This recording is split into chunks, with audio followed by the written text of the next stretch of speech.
Hello, everyone, and welcome back to Scary Mr. I know many of you use these videos to fall asleep, so before you drift of, I had love it. If you would leave a comment letting me know where you listening from all over the world. Also, don't forget to like and subscribe if you enjoy the video story. It was Christmas Eve when he knocked on my door. I thought I was doing the right thing by letting him in, but by the time I realized who or what I'd invited into my home, it was already too late.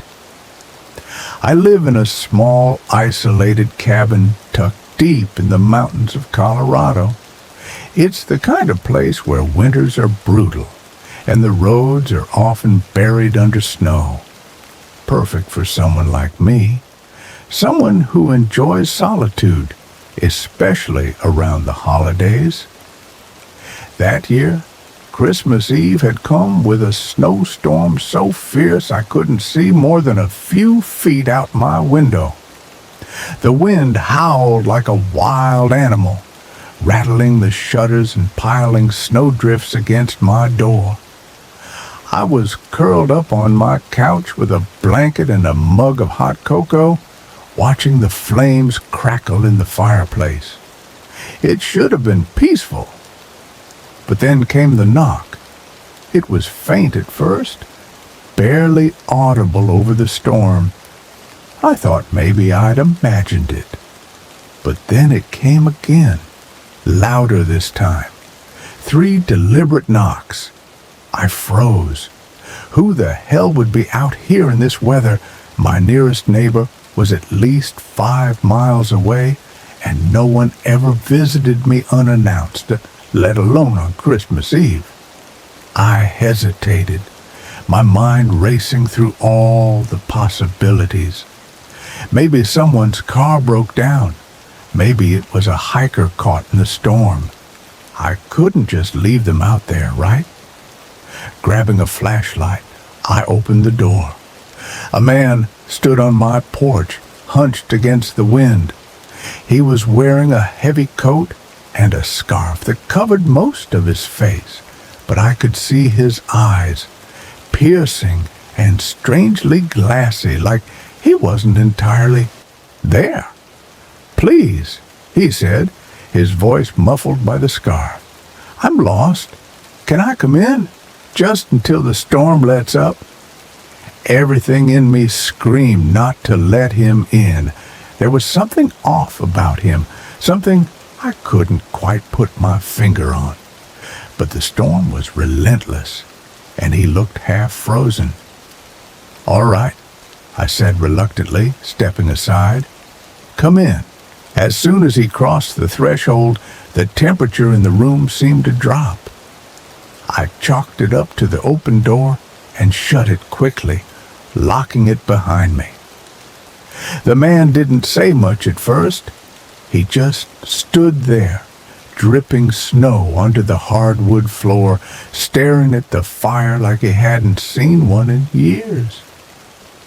I offered him a towel and some hot cocoa, trying to be polite despite the unease crawling up my spine. "Thank you," he said finally, his voice low and gravelly. "I've been out there for hours." "Where were you headed?" I asked, trying to make conversation. He hesitated. "Just passing through." Passing through? In the middle of a blizzard? It didn't make sense, but I didn't press him. Instead, I pointed him toward the couch and told him he could stay the night if the storm didn't let up. That's when things started to get strange.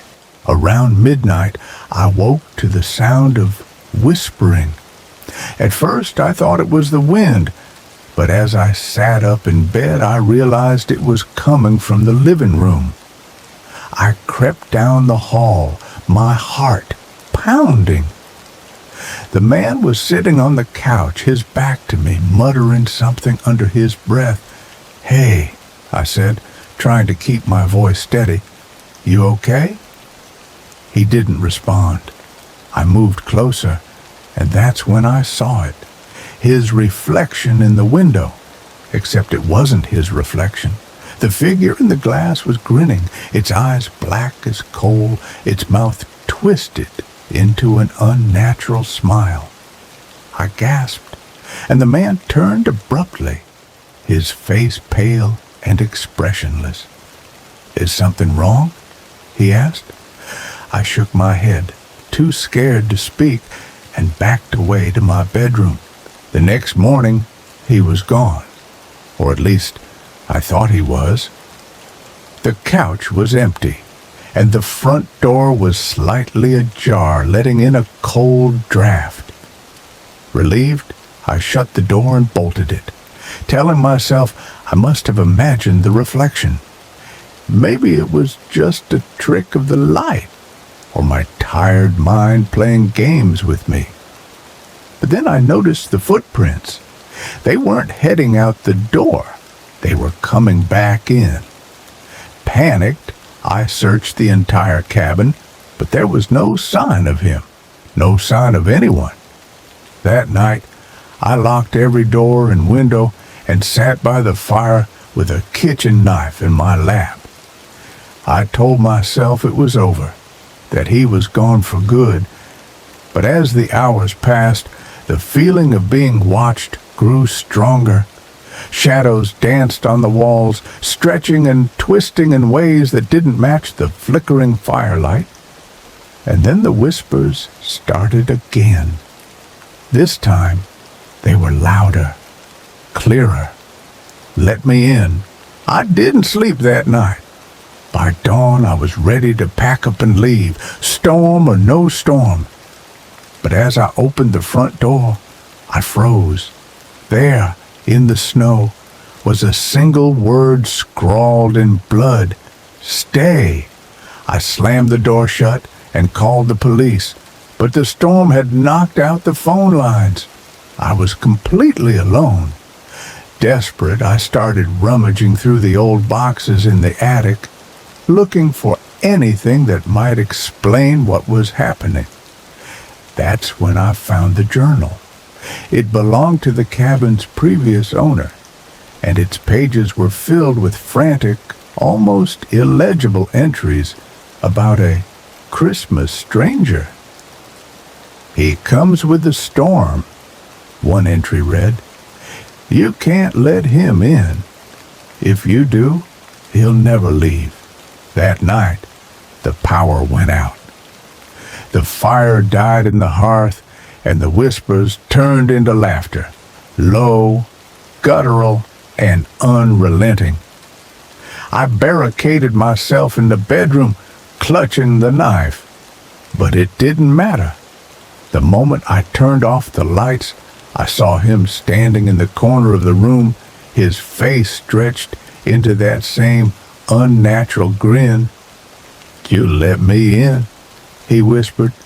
The next thing I remember is waking up in the snow, the cabin a smoldering ruin behind me. The police said it was a freak fire, probably caused by the storm. But I know the truth. He's still out there, waiting for the next fool to let him in. When I heard about the missing hiker, I thought it was just another tragic story. But then, late one night in December, I saw him, or what was left of him, and realized I was about to become part of the same nightmare. I've always loved winter hiking. There's something about the quiet of the woods, the snow muffling every sound, that feels almost magical. But after what happened last December, I haven't set foot on a trail since. I live in a small town in Vermont, surrounded by dense forests and rugged hiking paths. It's beautiful, but also dangerous, especially in winter. Every year people underestimate the weather or the terrain and end up in trouble. Most of the time, they're rescued. Sometimes they're not. That's what happened to Daniel Green. He was an experienced hiker, someone who knew these woods like the back of his hand.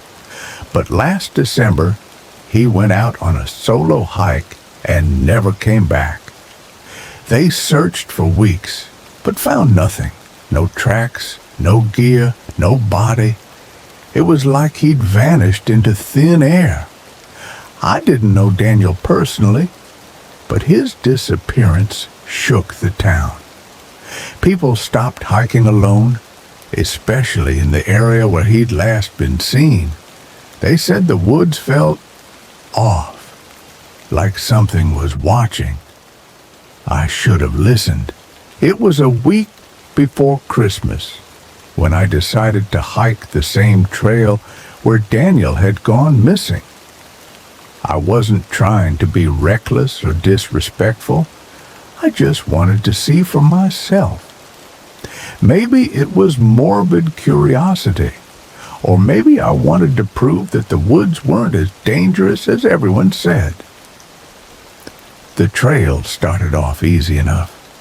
The snow was deep, but I'd brought snowshoes, and the cold was bearable as long as I kept moving. The trees were draped in snow, their branches hanging low and heavy, and the only sounds were the crunch of my steps and the occasional rustle of wind. But about 2 hours in, the atmosphere started to change. The woods grew eerily silent, as if even the birds and animals were afraid to make a sound. The air felt heavier, colder, and every instinct in me was screaming to turn back. That's when I saw the first set of footprints. They were faint, almost buried under fresh snow, but they were unmistakable. Boot prints leading off the main trail and into the dense trees. For a moment, I hesitated. I knew better than to leave the trail, especially in winter. But what if they were Daniel's? What if I was about to find the clue everyone else had missed? Against my better judgment, I followed them. The prints led deeper into the woods, winding through trees that seemed to grow closer together with every step. The further I went, the more I noticed strange things. The way the snow didn't seem to crunch under my feet anymore. The way the trees seemed taller, darker. And then the footprints stopped. Just like that, they ended in the middle of a small clearing. No sign of a struggle, no broken branches or disturbed snow, just a dead end. Or so I thought. As I stood there, trying to make sense of it, I heard something, a voice, faint and distant, calling my name. First I thought I'd imagined it, but then it came again, clearer this time. Help me! My blood turned to ice. The voice was weak, desperate, and it sounded exactly like Daniel Green. "Daniel," I called out, my voice trembling. "Is that you?" There was no response, just the soft rustling of branches in the wind. I should have left right then and there. I should have turned around and never looked back. But instead, I followed the sound, pushing through the thick trees until I came to another clearing. This one was different. The snow here was untouched, pristine, except for a single figure standing in the middle of it. It was Daniel, or at least it looked like him. He was wearing the same jacket he'd been reported missing in, but it was torn and stained, his face pale and sunken like he hadn't eaten in weeks. His eyes were wide and glassy, staring at me without blinking. "Help me," he said again, his voice flat and emotionless. I took a step closer, but something about him made me stop. There was no breath steaming from his mouth, no movement besides his lips. "Daniel, what happened to you?" I asked, my voice barely above a whisper. He didn't answer. Instead, he pointed to the ground in front of him. I looked down and saw it, a hole in the snow, dark and deep, as if the earth itself had opened up. "Help me," he repeated, his voice echoing unnaturally as if it was coming from the trees themselves. Before I could react, the ground beneath me gave way. I fell, tumbling into the darkness, snow and dirt raining down around me.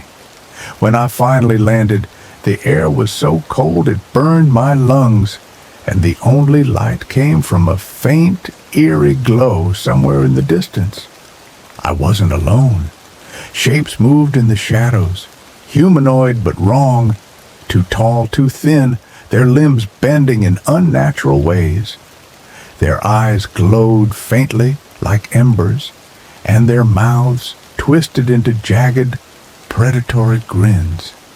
I scrambled to my feet, my heart pounding, but there was nowhere to run. The walls of the pit were too steep, too slick with ice and mud. That's when I heard it again. "Help me." I turned and saw Daniel, or whatever was left of him.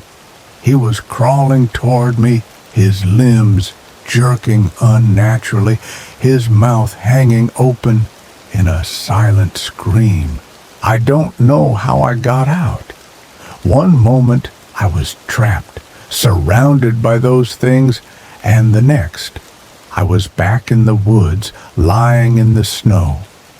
The clearing was gone, and so were the footprints. It was as if nothing had ever happened, but I knew better. When I finally made it back to town, I tried to tell the police what I'd seen, but they didn't believe me. They said I must have been hallucinating from the cold. But every night since, I've heard it. That voice, faint and distant, calling my name. I know I didn't imagine it, and I know one day I'll hear it again. The moment I checked into that old hotel in the mountains, something felt wrong. I thought it was just the isolation, but by the time the storm hit, I realized I wasn't alone in the hotel. And the guests that were there, they weren't exactly alive. I wasn't expecting much when I booked a last-minute stay at the Mountain View Inn. It was a budget hotel, tucked away in a secluded part of the Rockies. The kind of place you stay when you just need a place to rest before heading off on your next adventure. But what I didn't expect was to find myself trapped in a living nightmare. It was the first week of December when I arrived. The weather forecast had called for snow, but I hadn't realized just how severe it would get. By the time I reached the inn, the skies had already turned gray, and snowflakes were falling thick and fast, covering everything in a blanket of white. The drive had been treacherous, but I made it, feeling relief that I could finally relax in front of a fire and enjoy the quiet. The inn itself looked quaint enough, old, but with a certain charm. The wooden structure creaked under the weight of the snow, and the dim lighting inside gave it an eerie but cozy feel. The lobby was empty, save for the man behind the desk who looked up when I entered. "Welcome to the Mountain View Inn," he said, his voice low and gravelly. "I wasn't expecting any guests this late in the season. Weather's turning bad. You're lucky you made it." "I didn't think it would snow this much," I replied, taking my keys. The man didn't smile, but there was a strange intensity in his eyes, like he was sizing me up. I tried to brush it off as just the odd atmosphere of the place. I took my bag and headed up to my room on the second floor. The halls were dimly lit by old-fashioned sconces, casting long, flickering shadows on the walls. The wallpaper was peeling in some places, and the carpets looked worn and threadbare. But still, it had that old-world charm, except for the strange chill that hung in the air, despite the heaters humming quietly in the corners. I locked the door behind me and flopped onto the bed, hoping the storm would pass by morning. I had plans to head out the next day, maybe go for a short hike before the weather got even worse. But by nightfall, things started to get weird. It started with noises. I'd been reading a book, curled up in bed, when I heard something, a faint tapping, like fingernails scraping against the wood. I tried to ignore it, thinking it was just the wind outside, but the tapping grew louder, more insistent. I got up and checked the window. The storm was still raging, snow and wind blasting against the glass. No sign of anything out of the ordinary. But when I turned back to the room, the air felt heavier, colder. That's when I saw it. The shadows in the corners of the room weren't moving the way they should. They shifted unnaturally, like something or someone was standing there just out of sight. I tried to convince myself it was just the storm playing tricks on me, the flickering lights casting odd shapes. But I couldn't shake the feeling that something was watching me. And that's when I heard it again. This time, it was louder, clearer, a whisper. "Come, join us." I froze. I had no idea what was happening, but I wasn't staying in that room another minute. I grabbed my coat and ran downstairs to the lobby. The man at the front desk was still there, standing behind the counter, as though he had been waiting for me. "I heard something upstairs," I said, my voice shaky. "It's like someone was whispering to me." The man didn't respond right away. He just looked at me with a cold, calculating gaze. Finally, he spoke. "It's the storm. You're hearing things. The wind plays tricks on your mind. The hotel is old. The wood creaks. The pipes groan. It can mess with you." He smiled, but it didn't reach his eyes. "Don't worry. You're not the first to hear things." I wanted to argue, but I couldn't. My heart was pounding, and the air in the lobby felt thick with something oppressive. I needed to get out, but the storm had only worsened. The roads were completely blocked by snow, and the man told me that there was no way to leave until morning. "Just get some rest. You'll feel better tomorrow," he added, almost too calmly. I reluctantly nodded and returned to my room. As soon as I stepped inside, the whispering started again. Only this time, it was louder, closer. I could hear the words now. "Join us." I looked around frantically, but there was no one in the room. I grabbed the door handle, ready to run again, but it wouldn't budge.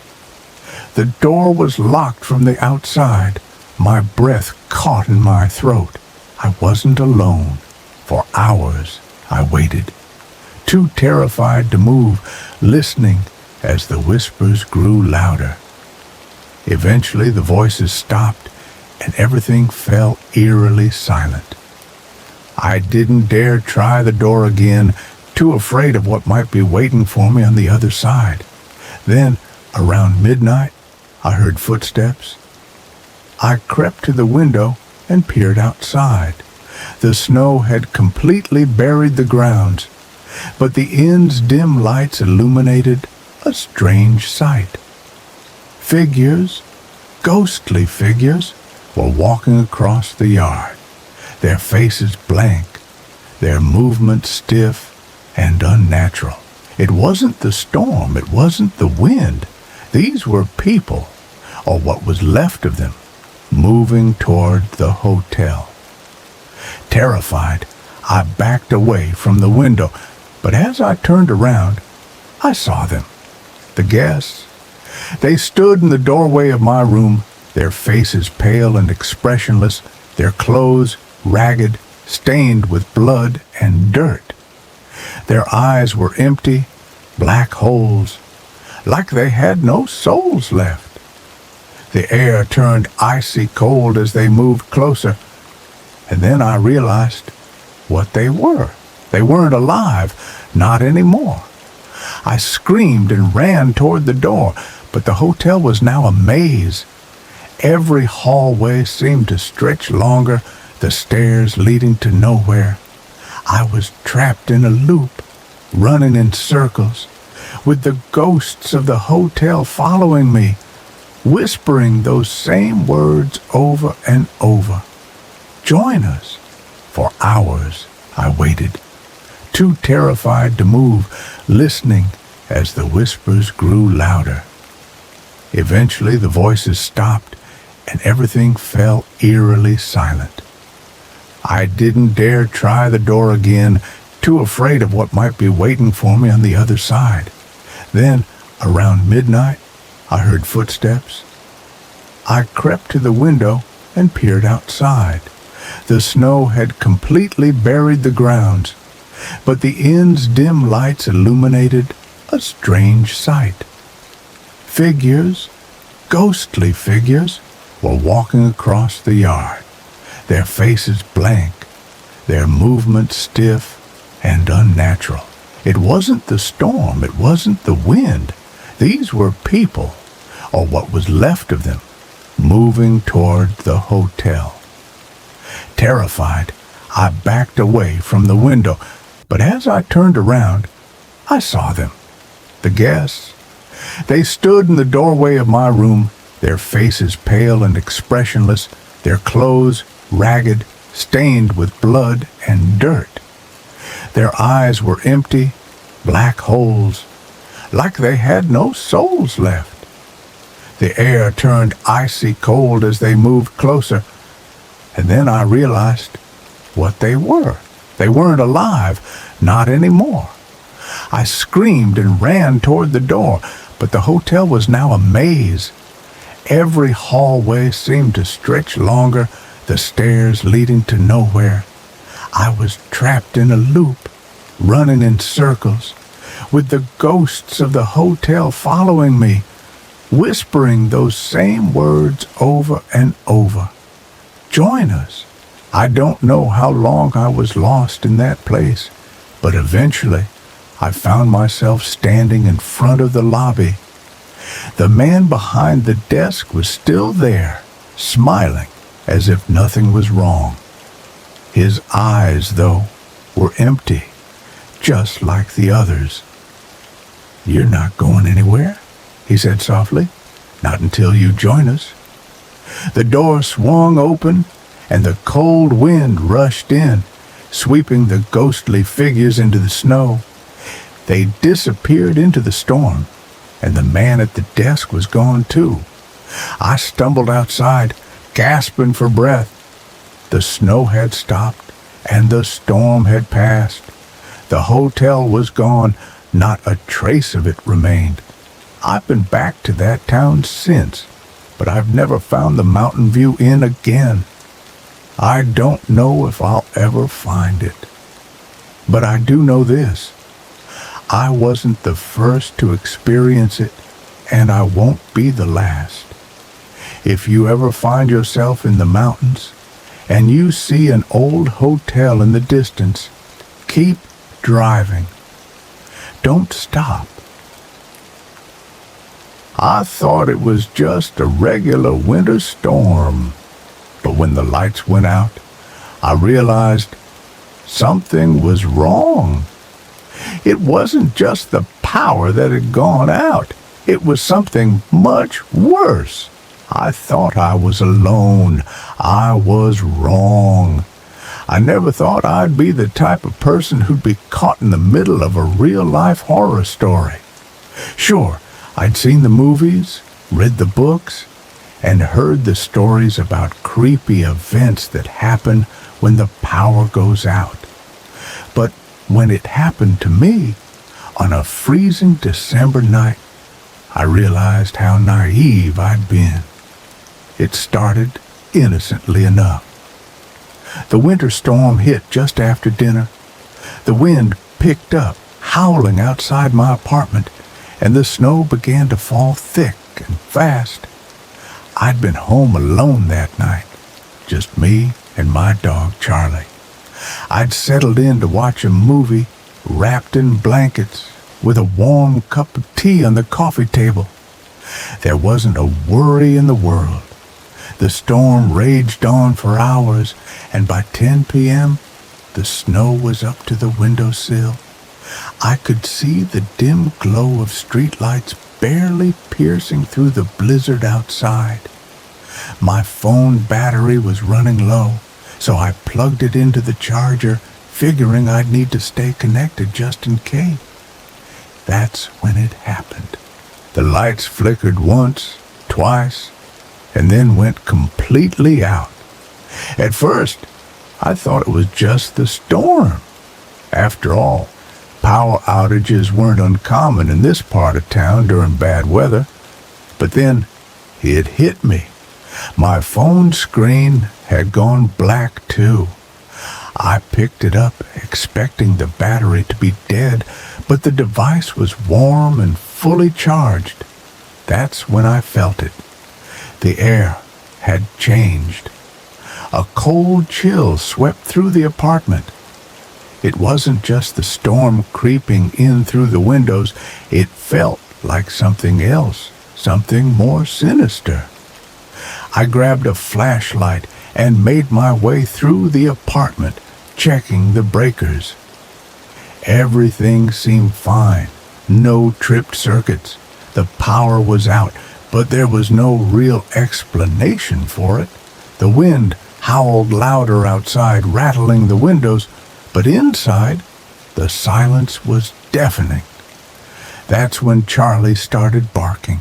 Charlie was a small dog, but he had a loud bark, and when he started going off, it was hard to ignore. He stood at the door to the bedroom, fur bristling, barking toward the hallway. I tried to calm him down, but he wouldn't stop. His eyes were wide, and his ears were pressed back flat against his head. "Charlie, it's just the wind," I said, trying to reassure both him and myself. But he wasn't having it. His growls deepened, and he backed away from the door, still looking down the hallway. Then the floor creaked. At first I thought it was the wind or the house settling, but then it creaked again, louder this time. The distinct sound of someone walking on the floorboards. I froze. I wasn't expecting company. I hadn't heard anyone knock, and I certainly didn't know anyone who would be out in a storm like this. Charlie barked again, but this time he ran toward the kitchen, hiding behind me. My heart raced as I slowly backed up, turning toward the hallway where the sounds had come from. The air felt thick, heavy with something I couldn't see. I made my way toward the hallway, flashlight in hand, but as I stepped forward, I saw something that made my blood run cold. There, just beyond the end of the hallway, standing in the dark, was a figure. It wasn't moving, just standing there. It looked like a person, but its features were blurry, as if the darkness itself was swallowing them up. I blinked, thinking my eyes were playing tricks on me, but when I opened them again, it was still there. I froze, unable to move, unable to breathe. My mouth went dry. Charlie whimpered and tugged at my leg, trying to pull me away from the hallway, but I couldn't tear my eyes away from that figure. It didn't make a sound, didn't move, just stood there. "Who's there?" I finally managed to whisper, my voice shaking. No answer. I took one slow step back, then another. I knew I needed to get to the door, but I couldn't make myself move. Something told me that if I took one more step forward, the figure would move too. And that's when I heard the voice. It was soft, almost inaudible at first, but then it grew louder. "Come closer." The voice wasn't human. It was cold and distorted, like it was being whispered through a broken speaker. It echoed in my head, vibrating my very bones. "Come closer." It wasn't a request. It was a command.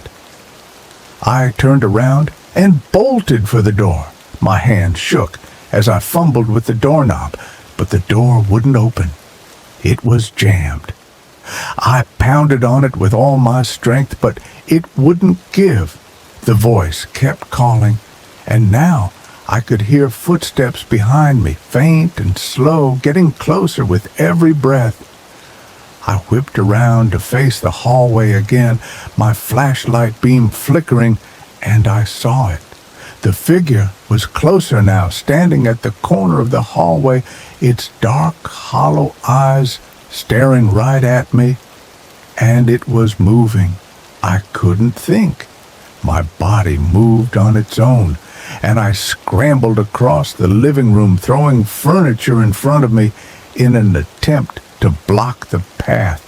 But the figure was fast. Too fast. It followed me, never rushing but always keeping pace.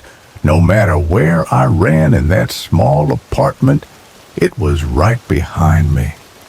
I reached the kitchen, grabbed a knife from the drawer, and held it out like a weapon, but I knew it was useless. The figure wasn't afraid of a knife. Then I heard a louder noise behind me, a knock on the door. "Let me in." It wasn't the figure. The voice came from outside the apartment, muffled by the door, but it sounded just as cold and insistent. "Let me in." I froze. No one was supposed to be out there. Charlie started barking again, and I backed away from the door, trembling. I was trapped, no way to get out, no way to escape. I thought about trying to jump out of the window, but there was no guarantee that would save me. The snow outside was deep, and the streets were deserted. I could hear the voice again, from both directions now. I don't remember how I finally managed to get out of there. One minute I was trapped, and the next I was outside, running down the icy street in nothing but my pajamas, Charlie in my arms. The storm had finally passed, and the streets were eerily silent. It was as though the world had gone still, as if it was waiting for something. When I reached the nearest gas station, I called the police. But when they arrived at the apartment, everything was normal. No broken doors, no signs of forced entry, no footprints in the snow. I couldn't explain it. The power was still out, but there was no one there. No one except for me. I don't remember how I finally managed to get out of there. One minute I was trapped, and the next I was outside, running down the icy street in nothing but my pajamas, Charlie in my arms. The storm had finally passed, and the streets were eerily silent. It was as though the world had gone still, as if it was waiting for something. When I reached the nearest gas station, I called the police. But when they arrived at the apartment, everything was normal. No broken doors, no signs of forced entry, no footprints in the snow. I couldn't explain it. The power was still out, but there was no one there. No one except for me.